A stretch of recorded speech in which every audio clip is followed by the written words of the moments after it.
जैसी उम्मीद जताई जा रही थी, कुछ वैसा ही नजारा आज विधानसभा के बाहर दिखाई दिया। यूपी विधानसभा का शीतकालीन सत्र आज शुरू हुआ और देखते ही देखते हंगामा चरम पर पहुंच गया। समाजवादी पार्टी के विधायकों ने सदन के बाहर जमकर नारेबाजी की और सीधे मुख्यमंत्री योगी आदित्यनाथ से कोडीन सिरप कांड को लेकर सवाल पूछे। सदन में आज क्या कुछ हुआ और किस तरह से योगी आदित्यनाथ ने अखिलेश यादव को आईने के बजाय अपना चेहरा साफ करने की हिदायत दी, ये आपको आगे दिखाएंगे। लेकिन पहले इन दो तस्वीरों को जरा गौर से देखिए। एक और सपा विधायक ब्रजेश यादव है जो साइकिल पर सवार होकर विधानसभा पहुंचे हैं और कोडीन कप सिरप का होर्डिंग उनकी साइकिल के आगे दिखाई दे रहा है, जिस पर लिखा है जादुई सिरप, पीने वाला मर जाता है, बेचने वाला दौलतमंद हो जाता है, सत्ता का संरक्षण पाकर विदेश निकल जाता है। दूसरी ओर अक्सर सुर्खियों में रहने वाले सपा विधायक जाहिद बेग का अंदाज देखिए। खराब वायु गुणवत्ता के विरोध में वो ऑक्सीजन सिलेंडर और AQI पोस्टर के साथ साइकिल पर विधानसभा पहुंचे हैं। उनका कहना है कि राजधानी में प्रदूषण की वजह से ही अंतरराष्ट्रीय मैच तक कैंसिल करना पड़ा। दिल्ली का प्रदूषण अब लखनऊ आ चुका है और सरकार सो रही है। यूं तो विधानसभा के बाहर सपा विधायकों का हल्ला बोल भी प्रस्तावित था, लेकिन चूंकि विधानमंडल के शीतकालीन सत्र का यह पहला दिन था और ये पहला दिन घोसी से सपा के विधायक रहे सुधाकर सिंह के निधन पर शोक प्रस्ताव पारित करने का था, इसीलिए सपाइयों ने मर्यादा बरती। सदन के अंदर मुख्यमंत्री योगी आदित्यनाथ ने इस अंदाज में सपा विधायक को श्रद्धांजलि पेश की। श्री सुधाकर सिंह अपने क्षेत्र के एक लोकप्रिय नेता थे। समाज के गरीबों, वंचितों की सेवा, सामाजिक कार्यों एवं शिक्षा के प्रचार में उनकी विशेष रुचि थी।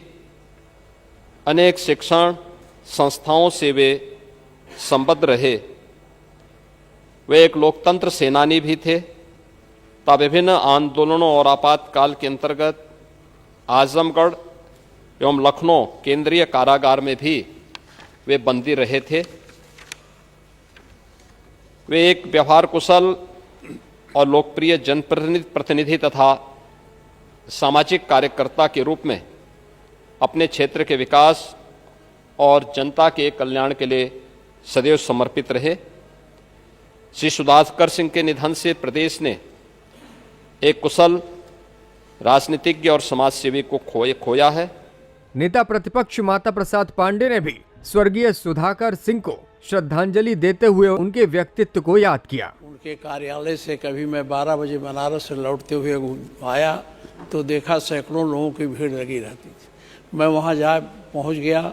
मैंने कहा क्या है, तो उन्होंने कहा इनके साथ अन्याय हुआ है, इनको समाज के कुछ लोग इनको परेशान कर रहे हैं। तो हमने कहा यही समय देखना है। तो उन्होंने कहा इसी समय लोग आए, तो मैंने इसी समय ये बैठ के इनकी बातें सुनी। तो इसका अर्थ यह है, मैं ये कहना चाहता हूँ कि वो सदैव सतत संघर्षशील रहे और अन्याय के खिलाफ संघर्ष करते रहे। उन्होंने पोस्ट ग्रेजुएट और LLB शिक्षा पाई थी। वो 13वीं विधानसभा के मेधावित निर्वाचन में सदस्य प्रथम बार निर्वाचित हुए थे। 16वीं विधानसभा के सदस्य दूसरी बार निर्वाचित हुए। वो प्राक्कलन समिति के सदस्य थे। 18वीं विधानसभा के उपचुनाव में सदस्य तीसरी बार निर्वाचित हुए हैं। और ये तो सही है, ये उनकी लोकप्रियता का परिचायक रहा है कि तीसरी बार जब वो चुनाव लड़े तो इतने भारी बहुमत से वहाँ की जनता ने उनको जिता के भेजा, जिसकी हम लोग कल्पना भी नहीं कर सकते थे। तो सदन में सोमवार को वित्त मंत्री सुरेश खन्ना 2025-26 का दूसरा अनुपूरक बजट भी पेश करने वाले हैं। 4 घंटे तक वंदे मातरम पर भी सदन में चर्चा प्रस्तावित है। SIR और कोडीन समेत कई मुद्दों पर नेता प्रतिपक्ष माता प्रसाद पांडे ने सरकार से सवाल पूछने का मन बना रखा है। वहीं मुख्यमंत्री योगी आदित्यनाथ 24 दिसंबर को विधानसभा में अपनी बात रखते हुए दिखाई देंगे। विधानसभा सत्र को लेकर मुख्यमंत्री योगी आदित्यनाथ ने जब मीडिया से बातचीत की तो सीधे सीधे अखिलेश यादव का नाम लेते हुए उन्हें अनोखे अंदाज में हिदायत भी दी। यह हर व्यक्ति जानता है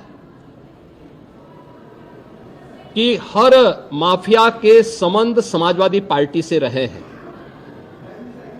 ये जरूर मैं कह सकता हूं कि जो सपा प्रमुख के द्वारा कहा जा रहा है, ये वही स्थिति है कि यही कसूर मैं बार बार करता रहा धूल चेहरे पर थी और आईना साफ करता रहा। यानी फोटो इनकी है उन माफियाओं के साथ, तो स्वाभाविक रूप से अवैध लेन देन में भी संलिप्तता कहीं ना कहीं सामने आएगी। जांच आने दीजिए, दूध का दूध और पानी का पानी सबके सामने आएगा। उप मुख्यमंत्री ब्रजेश पाठक भी आज तैयारी के साथ सदन पहुंचे थे। उन्होंने अखिलेश यादव के साथ कोडीन कफ सिरप कांड में फरार एक आरोपी की तस्वीर मीडिया को दिखाई।